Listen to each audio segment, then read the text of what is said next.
Hey guys, this is Angelo and it's good to be back. Let's talk about cheating on a ketogenic diet. Okay, before we begin, if you're just starting out on keto, make sure you don't cheat during the first 2 to 4 weeks. Or you'll make it harder for your body to properly adapt by kicking yourself in and out of ketosis. There's no need for bro science carb ups on keto, especially while you're still adapting.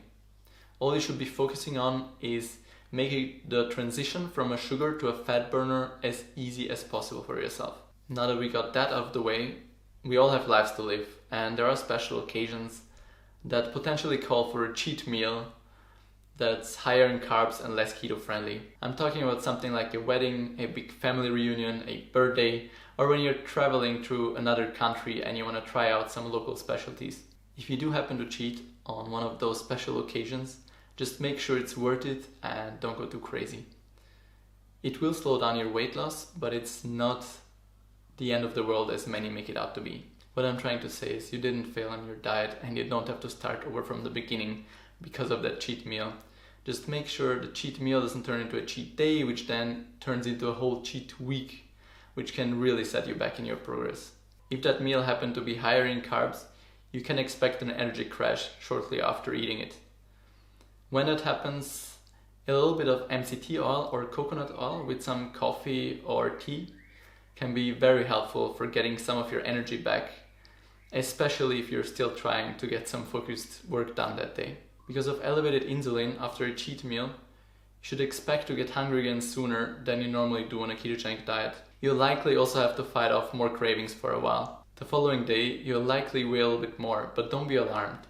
You did not completely ruin your progress within a day. That extra weight is mostly your body storing water because of the carbs you ate. So don't worry too much. After getting back to a well-formulated ketogenic diet, you'll lose that weight again in no time.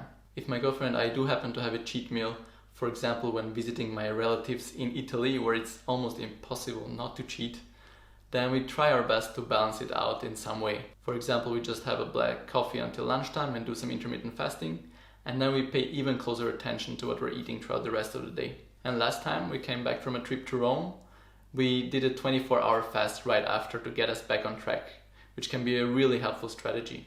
At the end of the day, I think it may be reassuring to know that on a special occasion you can have a cheat meal and it won't completely kill your progress. Or maybe you realize it's just not worth it to have a cheat meal.